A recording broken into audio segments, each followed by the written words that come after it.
The War Prayer. Mark Twain. It was a time of great and exulting excitement. The country was up in arms, the war was on, in every breast burned the holy fire of patriotism. The drums were beating, the bands playing, the toy pistols popping, the bunched firecrackers hissing and spluttering. On every hand and far down the receding and fading spread of roofs and balconies a fluttering wilderness of flags flashed in the sun. Daily the young volunteers marched down the wide avenue gay and fine in their new uniforms, the proud fathers and the mothers and sisters and sweethearts cheering them with voices choked with happy emotion as they swung by. Nightly the packed mass meetings listened, panting, to patriot oratory which stirred the deepest deeps of their hearts, and which they interrupted at briefest intervals with cyclones of applause, the tears running down their cheeks the while. In the churches the pastors preached devotion to flag and country, and invoked the God of battles, beseeching his aid in our good cause in outpourings of fervid eloquence which moved every listener. It was indeed a glad and gracious time, and the half-dozen rash spirits that ventured to disapprove of the war and cast a doubt upon its righteousness straightway got such a stern and angry warning that for their personal safety's sake they quickly shrank out of sight and offended no more in that way. Sunday morning came. Next day the battalions would leave for the front. The church was filled, the volunteers were there, their young faces alight with martial dreams, visions of the stern advance, the gathering momentum, the rushing charge, the flashing sabres, the flight of the foe, the tumult, the enveloping smoke, the fierce pursuit, the surrender. Then home from the war, bronzed heroes, welcomed, adored, submerged in golden seas of glory. With the volunteers sat their dear ones, proud, happy, and envied by the neighbors and friends who had no sons and brothers to send forth to the field of honor, that to win for the flag, or, failing, die the noblest of noble deaths. The service proceeded. A war chapter from the Old Testament was read, the first prayer was said, it was followed by an organ burst that shook the building, and with one impulse the house rose, with glowing eyes and beating hearts, and poured out that tremendous invocation. God the all-terrible, thou who ordainest thunder thy clarion and lightning thy sword. Then came the long prayer. None could remember the like of it for passionate pleading and moving and beautiful language. The burden of its supplication was, that an ever-merciful and benignant Father of us all would watch over our noble young soldiers, and aid, comfort, and encourage them in their patriotic work, bless them, shield them in the day of battle and the hour of peril, bear them in his mighty hand, make them strong and confident, invincible in the bloody onset, help them to crush the foe, grant to them and to their flag and country imperishable honor and glory.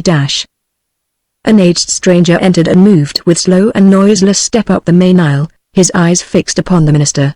His long body clothed in a robe that reached to his feet, his head bare, his white hair descending in a frothy cataract to his shoulders, his seamy face unnaturally pale, pale even to ghastliness.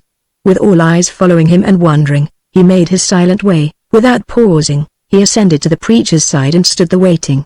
With shut lids the preacher, unconscious of his presence, continued with his moving prayer, and at last finished it with the words, uttered in fervent appeal, bless our arms, grant us the victory, O Lord our God, Father and Protector of our land and flag.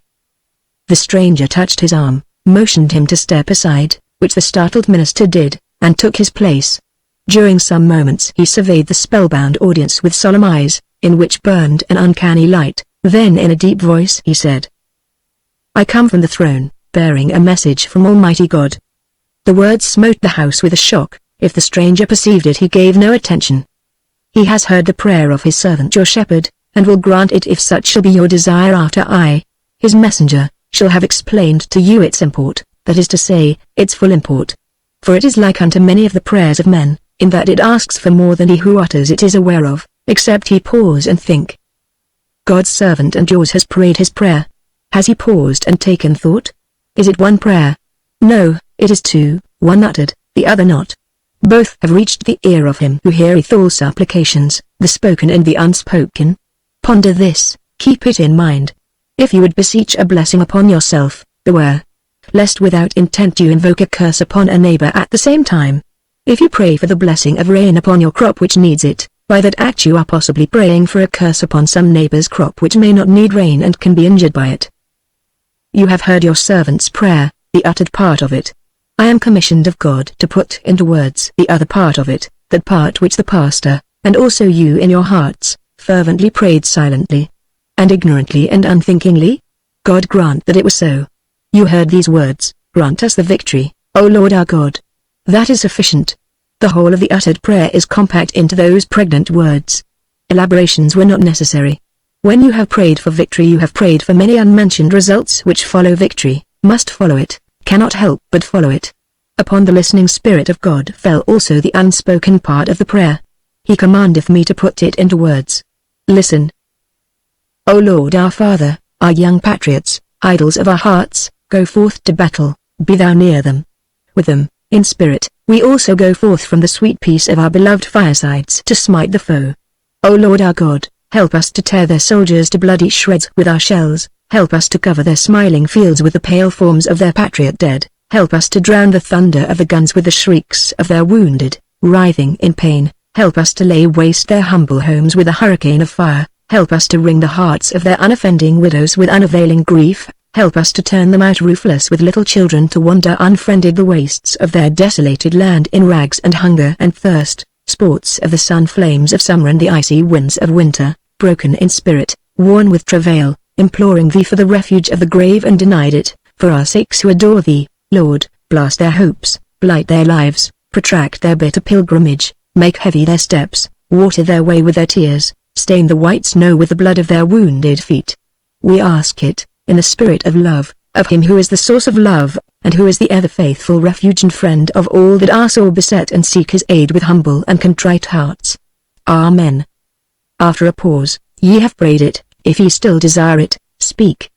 The messenger of the Most High waits. It was believed afterward that the man was a lunatic, because there was no sense in what he said.